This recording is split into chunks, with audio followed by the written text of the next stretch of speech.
حضرت شیخ احمد مجدد الفسانی علیہ رحمہ فرماتے ہیں، جو شخص اپنے اوپر 10 چیزوں کو لازم کر لیتا ہے تو لازمی نتیجہ یہ ہوتا ہے کہ وہ متقی بن جاتا ہے۔ وہ 10 چیزیں کون سی ہیں؟ ماہ صیام کے ان حسین لمحوں میں ہمیں وہ 10 اوصاف اپنے اندر پیدا کرنے چاہیے تاکہ ہم متقی بن جائیں، اور متقی اللہ کے محبوب بندے ہیں۔ تقوی اختیار کرنے والے اللہ جل شانہ کی رحمتوں کے خاص مستحق ہیں۔ جنہیں تقوی کا نور نصیب ہوتا ہے وہ اللہ کی رحمتوں کے سائے میں آ جاتے ہیں۔ اگر ان پر مصائب، آلام، مشکلیں آتی ہیں تو ان کے تقوی کی وجہ سے اللہ انہیں راستے عطا کر دیتا ہے۔ وَمَن يَتَّقِ اللَّهَ يَجْعَل لَّهُ مَخْرَجًا وَيَرْزُقْهُ مِنْ حَيْثُ لَا يَحْتَسِبُ۔ اللہ اکبر۔ ارشاد فرمایا کہ جو اللہ سے ڈرتا ہے، تقوی اختیار کرتا ہے، اس کے لیے ہم مصیبت سے نکلنے کے راستے پیدا کر دیتے ہیں، اور اللہ جل شانہ اس کے لیے وہاں سے رزق عطا کرتا ہے جہاں سے اسے گمان بھی نہیں ہوتا ہے۔ تو یہ تقوی کا نتیجہ ہے جو اہل تقوی کو نصیب ہوتا ہے۔ تو حضرت شیخ نے 10 وہ امور بتائے جو اپنے اوپر لازم کر لینے سے تقوی نصیب ہوتا ہے۔ سب سے پہلی بات آپ فرماتے ہیں زبان کو غیبت سے بچائے۔ اتقاء کے حصول کے لیے زبان کو پاک کرنا ضروری ہے۔ انسان کے زیادہ تر گناہ اس کی زبان کی وجہ سے ہیں، اور غیبت یہ بدترین عمل ہے، اور اس کو بدکاری سے بھی برا قرار دیا گیا ہے۔ الغیبت اشد من الزنا۔ تو اپنی زبان کو غیبت سے بچائے۔ دوسری بات ارشاد فرمائی کہ بدظنی سے بچے، کسی سے خواہ مخواہ بدگمان ہو جانا اور اپنے دل کو کسی کے لیے میلا کر لینا اور اس کی بدگمانی دل میں پالنا، تو یہ تقوی کے منافی ہے۔ تو کسی کی بدگمانی سے، بدظنی سے اپنے دل کو بچائے، زبان کو غیبت سے بچائے، دل کو بدگمانی سے بچائے، اور مسخرہ پن سے بچے۔ بات بات پہ ٹھٹھے مار کے ہنسنا اور اس طرح کی زندگی بسر کرنا۔ اور آج کل تو جب بھی دوست احباب اکٹھے بیٹھتے ہیں تو سنجیدہ اور متین باتیں کم ہوتی ہیں، زیادہ وقت لطیفوں میں ہی کٹ جاتا ہے۔ انسان کو خوش مزاج ہونا چاہیے، اس کی طبع میں شگفتگی ہونی چاہیے، لیکن شگفتگی، خوش مزاجی اور مسخرہ پن میں فرق ہے، اس کو سمجھنا چاہیے۔ سنجیدہ اور متین زندگی یہ مومن کی زینت ہے، انسانیت کا حسن ہے۔ اس لیے تقوی کے حصول میں مانع ہے مسخرہ پن۔ اگر کوئی شخص متقی بننا چاہتا ہے تو اس کو سنجیدہ اور متین بننا ہوگا۔ طبیعت کی خوش مزاجی یہ معنی نہیں ہے، لیکن مسخرہ پن اور چیز ہے، اس سے روک دیا گیا۔ چوتھی چیز حضرت شیخ احمد فرماتے ہیں کہ اپنی آنکھ کو حرام سے بچائے۔ اپنی آنکھ کی حفاظت کرنے سے تقوی حاصل ہوتا ہے۔ جب آنکھ خراب ہوتی ہے تو دل خراب ہوتا ہے، جب دل خراب ہوتا ہے تو پھر پورا بدن خراب ہو جاتا ہے۔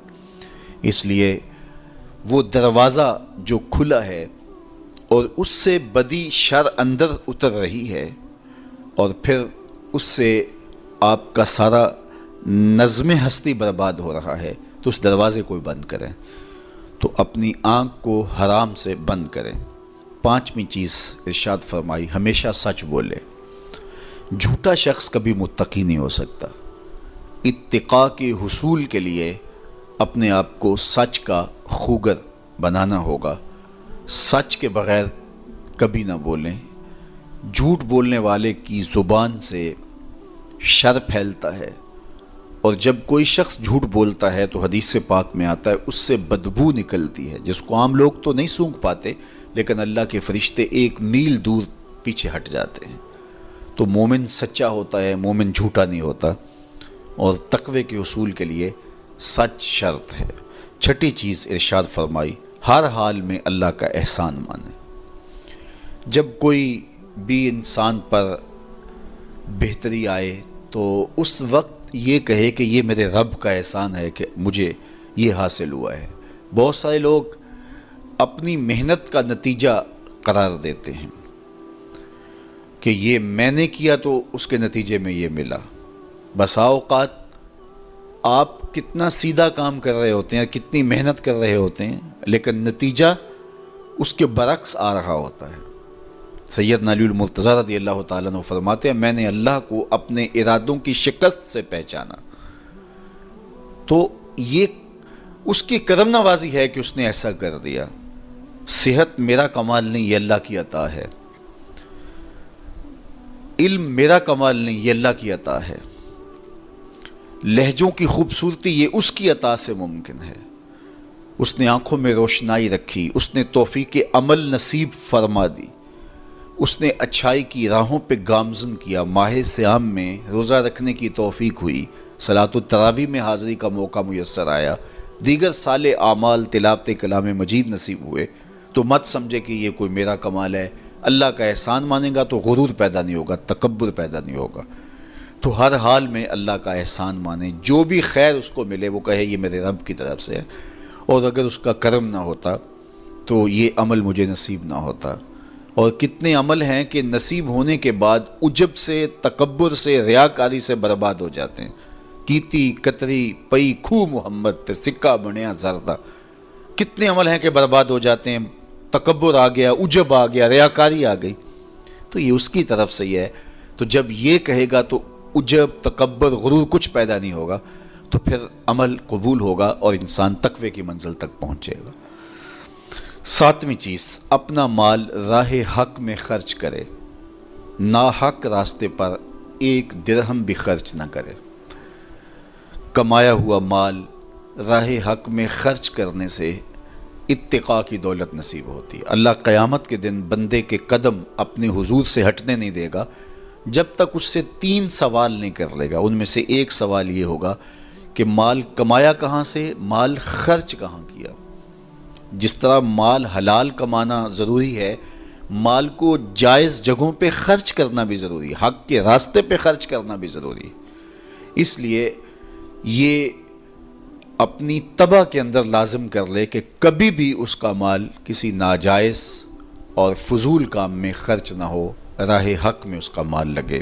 8ویں چیز، نفس کے لیے کبھی بڑائی بلندی نہ چاہے، اس سے طبیعت میں سرکشی آئے گی اور تقوی کے راستے میں یہ عمل مانے ہے۔ اور نمازوں کی حفاظت کرے۔ نمازوں کی اگر حفاظت نہیں کرتا تو باقی سارے عمل اس کے پاس ہیں، تو وہ متقی کیسے بن سکتا ہے؟ چونکہ یہ تو اسلام کا بنیادی فریضہ ہے جو اہل ایمان پر لازم کیا گیا ہے، جو کسی صورت کے اندر بھی، حتیٰ کہ حالت بیماری کے اندر بھی معافی جس کی نہیں ہے، سفر کے اندر بھی نماز کی معافی نہیں، مختصر کر دی گئی، قصر کر دی گئی، لیکن معافی نہیں دی گئی، حالت جنگ کے اندر بھی اس کی معافی نہیں ہے۔ تو نمازوں کی محافظت کرے۔ اور 10ویں چیز، حضرت شیخ فرماتے ہیں عقیدوں کی صحت کا خیال رکھے، اپنے عقیدے، اپنے